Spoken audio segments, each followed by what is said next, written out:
আসসালামু আলাইকুম প্রিয় দর্শক, আজকে আবারও নতুন একটা রেসিপি নিয়ে চলে আসলাম আপনাদের মাঝে। আশা করি আজকের রেসিপিটা অনেক বেশি ভালো লাগবে।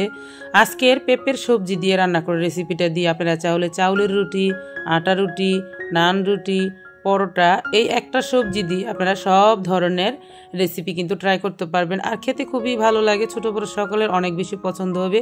কিভাবে আজকে এই রেসিপিটা রান্না করবেন আর খেতেই বা কেমন লাগবে সব কিছু আপনাদেরকে বলে দেবো। তার জন্যই কিন্তু আমি এখানে আগে থেকেই আমাদের গাছের একটা পেঁপে কেটে ধুয়ে রেডি করে নিয়েছি, সাথে আমি আলুও কেটে নিয়েছি। মুরগি তেমন একটা লাগে না, আর মুরগি কিন্তু সকলে কিন্তু খেতে তেমন একটা পছন্দও করে না। আবার ছোট বাচ্চারা যারা আছে এরা কিন্তু একদম সবজি খেতে ভালোবাসে না। তার জন্য কিন্তু এরকম অল্প স্বল্প মুরগি দিয়ে যদি সবজির সাথে মিক্স করে রান্না করা যায় তাহলে এই সবজিগুলো খেতে অনেক বেশি টেস্ট হয়। আমি কিন্তু অনেক মজা করে এই সবজিটা রান্না করব। তার জন্য গরম মশলাটা আমি শিলপাটায় বেটে নিয়েছি এবং শেষে কিন্তু শিলপাটা থেকে একটু পানি দিয়ে পাটা পোছা পানিটাও আমি নিয়ে নিয়েছি, কারণ এটাতে মশলা লেগে আছে। তার জন্য এইভাবে কিন্তু আমরা শিলপাটার মশলা থেকে একটু পানি ধুয়ে রেখে দেই। তো এইভাবে রান্না করা হয়। আর বাটা মশলা দিয়ে কিন্তু তরকারি রান্না করলে অনেক বেশি মজা হয়, লাকড়ি চুলায় রান্না করলে আরও বেশি মজা হয়, এটা আপনারা সবাই জানেন। তো দেরি না করে আজকে মূলত এই রেসিপিটাতে চলে যাব। আশা করি এই রেসিপিটা আপনারা ফুল দেখবেন, দেখলেই বুঝতে পারবেন কীভাবে আমি মুরগি দিয়ে এই সবজিটা রান্না করতেছি। আর রান্না করার পর সবজিটা খেতে কিন্তু অনেক বেশি টেস্ট। আর যারা রান্না করেননি বা রান্না করতে জানান না, এখনো ওইভাবে খাননি, তারা অবশ্যই ট্রাই করে দেখবেন কতটা বেশি ভালো লাগে। তো শুরুর দিকে কিন্তু আমি কড়াইটাকে ভালো করে গরম করে নিয়ে তারপরে এর ভিতর সয়াবিন তেল দিয়ে দিচ্ছি 2 টেবিল চামচ পরিমাণের। আর এটাকে খুব ভালো করে গরম করে নিয়ে এখানে আমি পেঁয়াজ কুচি দিয়ে দিলাম 1/2 কাপ পরিমাণ। এখন পেঁয়াজ কুচিটাকে আমি একটু তেলের উপরে লালচে কালার করে ভাজবো, মানে ব্রাউন কালার করে ভাজবো। আর এটা একটু ভালো করে ভেজে নিলে কিন্তু তরকারিটার টেস্টটা বেড়ে যাবে, কাঁচা কাঁচা যেন না থাকে। তো এরকম কালার যখন হয়ে ভাজা হয়ে যাবে তখন আমি এখানে 2 চা চামচ পরিমাণ দিয়ে দিচ্ছি আদা রসুনের পেস্ট। আর আদা রসুনের পেস্টটাকে কিন্তু তেলের উপরে ভেজে নিব খুব ভালো করে, কারণ আদা রসুনের পেস্টটাও যাতে কাঁচা গন্ধটা না থাকে সেভাবে ভাজতে হবে। এখন আমি এখানে দিয়ে দিচ্ছি 2 চা চামচ পরিমাণ লবণ।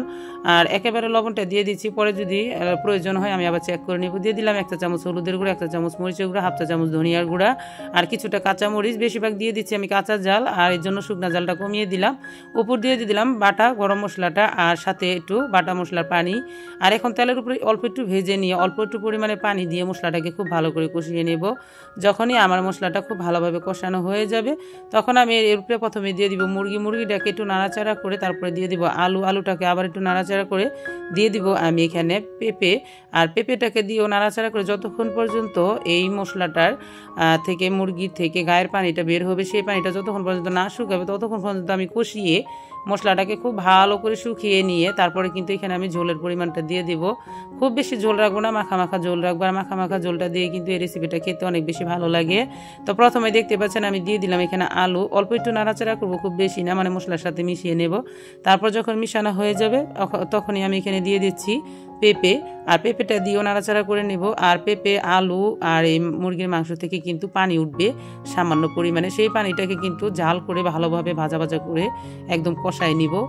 আর কষানোর পরে কিন্তু আমি ঝোলটা দিয়ে দিচ্ছি। ঝোলটা দিয়ে আমি জাল করে একদম সিদ্ধ করে মাখামাখো করে তারপর নামিয়ে নেব।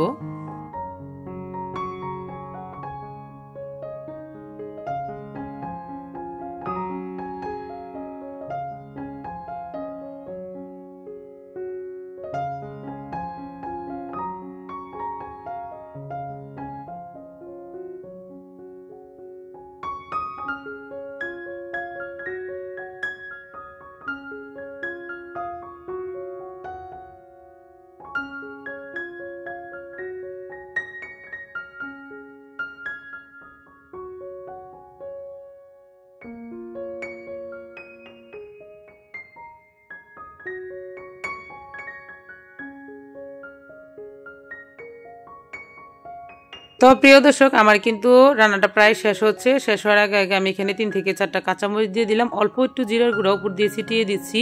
খুব বেশি ঝোল নেই, ঝোলটা কিন্তু পরে আরও শুকিয়ে যাবে যেহেতু আলু দেওয়া আছে। আর রান্নাটা দেখে হয়তো বা বুঝতে পারতেছেন মাশাআল্লাহ অনেক বেশি লোভনীয় হয়েছে। এখন চাইলে কিন্তু আপনারা এই রেসিপিটা দিয়ে চাউলের রুটি, আটার রুটি, নান রুটি এবং সাথে পরোটা দিয়ে সকল ধরনের রুটি দিয়ে কিন্তু এই রেসিপিটা ট্রাই করতে পারেন। আর নাস্তার সাথে খুব বেশি ভালো লাগবে এটা খেতে। চাইলে আপনারা ভাতের সাথেও খেতে পারেন, অনেক বেশি ভালো লাগে আজকের এই রেসিপিটা। যদি আপনাদের কাছে খুব বেশি ভালো লাগে তাহলে কিন্তু আমার চ্যানেলটিতে এই ভিডিওটাতে একটি লাইক দিয়ে দিবেন। আর বেশি ভালো লাগলে চ্যানেলটিকে সাবস্ক্রাইব করে রাখতে পারেন। যারা আমার চ্যানেলটিতে আজকে নতুন তারা চাইলে কিন্তু আমার চ্যানেলটিকে সাবস্ক্রাইব করে রাখবেন। নতুন নতুন ভিডিও পাওয়ার জন্য পাশে থাকা বেল বাটনটি অন করে দিবেন, যাতে খুব দ্রুতই আপনাদের কাছে আমার নোটিফিকেশনগুলো পৌঁছে যে আমি যাই কিছু আপলোড করি না কেন। তবে আজ এই পর্যন্তই, আরও একদিন চলে আসবো নতুন কোনো ভিডিও নিয়ে ইনশাল্লাহ। ততক্ষণ পর্যন্ত আপনারা সকলেই ভালো থাকবেন। সকলকে জানাই অসংখ্য ধন্যবাদ। আল্লাহ হাফেজ।